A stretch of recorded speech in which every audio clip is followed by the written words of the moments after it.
Hello guys, मेरा नाम है अमन मिश्रा और आज हमारा टॉपिक है कार्बोहाइड्रेट एंड पॉलीसेकेराइड। तो कार्बोहाइड्रेट जो होता है वो कार्बोहाइड्रेट उसके डेफिनेशन है carbohydrate are organic molecule organic biomolecule compound composed carbon hydrogen और ऑक्सीजन, ये तीन कंपाउंड मिलके बनाते हैं कार्बोहाइड्रेट। ओके, और इसका जनरल फार्मूला होता है CHNON, n number of molecules जितने भी हों। ठीक है, तो ये क्या बोलता है, they are saccharide and play essential role of energy storage and metabolism. Carbohydrate जो है हमारी बॉडी में या किसी भी प्लांट है, एनिमल है या ह्यूमन्स लाइफ है, सबके लाइफ में कार्बोहाइड्रेट एक एसेंशियल रोल प्ले करता है, जैसे कि एनर्जी को स्टोर करना, मेटाबॉलिज्म करना और भी बहुत कुछ करता है।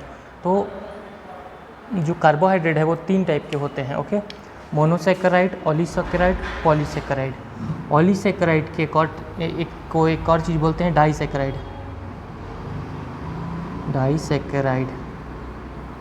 पॉलीसेकेराइड को डाइसेकेराइड भी बोल सकते हैं। ठीक है, तो इसके 3 टाइप है। कार्बोहाइड्रेट्स के कितने टाइप है? 3 टाइप है, मोनोसेकेराइड, ओलिगोसेकेराइड और डाइसेकेराइड, और थर्ड है पॉलीसेकेराइड।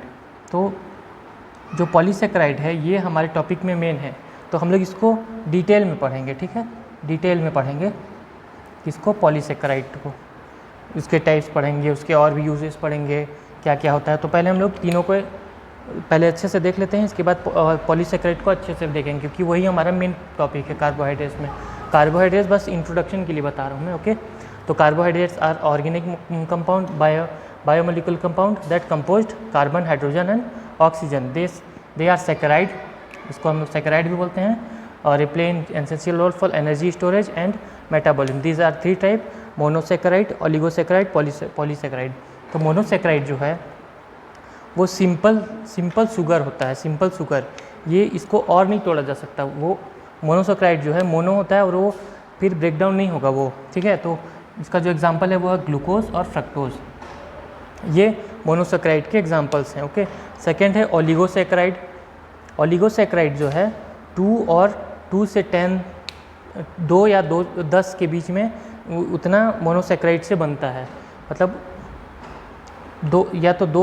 2 से 10 के बीच में मोनोसेकेराइड लेते हैं तब पॉलीसेकेराइड बनता है।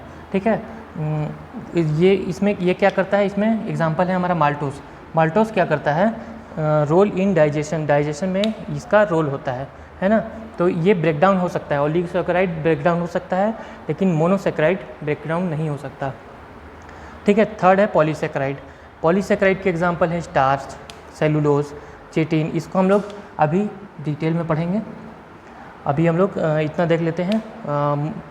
पॉलीसेकेराइड जो होता है मोर देन 10 मोनोसेकेराइड से बनता है, यानी एक पॉलीपेप्टाइड चेन बनता है इसमें, पॉलीपेप्टाइड चेन और क्लस्टर रिंग बनता है पूरा किसमें, पॉलीसेकेराइड में।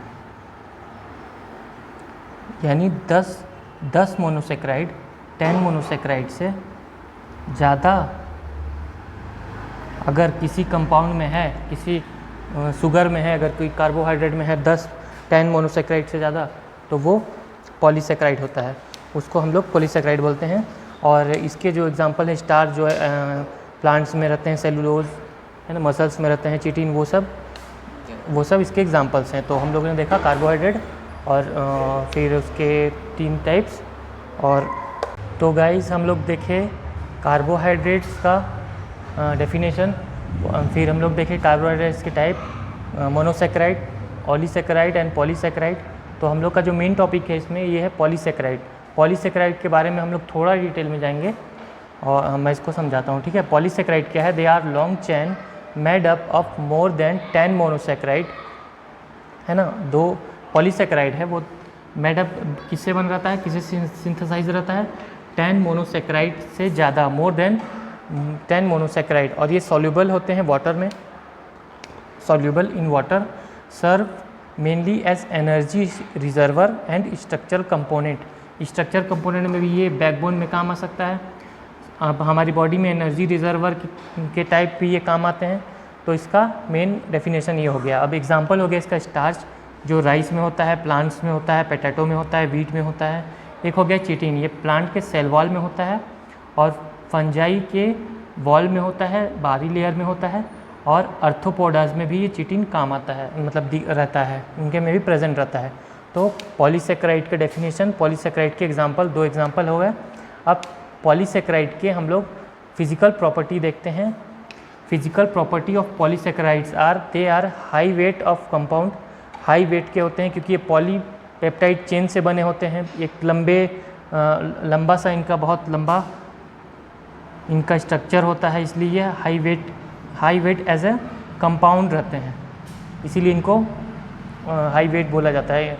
Physical property, soluble in water, water में सॉल्यूबल रहते हैं। स्वीट इन टेस्ट रहते हैं, कार्बोहाइड्रेट है, शुगर है, तो स्वीट इन टेस्ट तो रहेगा ही।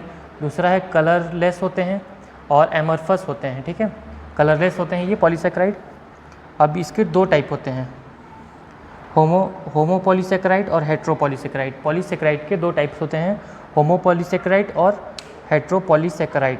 तो होमो पॉलीसेकेराइड क्या होता है, only 1 type of monosaccharides on the complete hydrolysis, मतलब सिर्फ एक टाइप का मोनोसेकेराइड है। अगर ग्लूकोज है तो ग्लूकोज पूरे में रहेगा, पूरे पॉलीपेप्टाइड चेन में पूरा जो है ग्लूकोज रहेगा, और ये एक ही टाइप के मोनोसेकेराइड से बना होता है पूरा चेन, तो इसको बोलते हैं होमो पॉलीसेकेराइड। सेकेंड होता है हेट्रो पॉलीसेकेराइड। तो heteropolysaccharide are 2 types of monosaccharides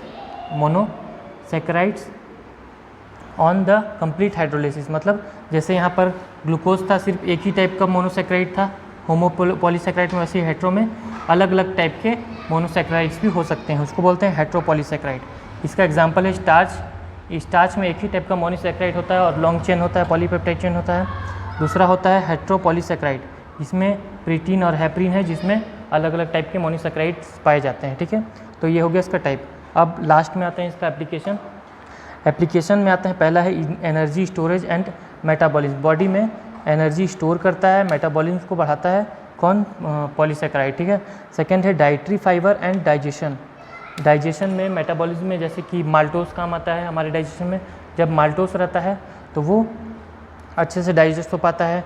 constipation में लैक्टुलोज दिया जाता है, लैक्टुलोज का सिरप, वो हमें अच्छे से काम आता है, तो इसका ये एप्लीकेशन हो गया। थर्ड एप्लीकेशन हो गया फूड इंडस्ट्री में, जो स्टार्च होता है वो थिकनेस एजेंट होता है, वो किसी भी मटेरियल को थिक करने का काम करता है वो फूड इंडस्ट्री में। जैसे कि सॉप हो गया, उसका जो सॉस हो गया, सॉस का जो थिकनेस जो बढ़ता है वो स्टार्च की वजह से बढ़ता है, उसका स्वीटनेस भी स्टार्च की वजह से ही बढ़ता है, फूड इंडस्ट्री में हो गया।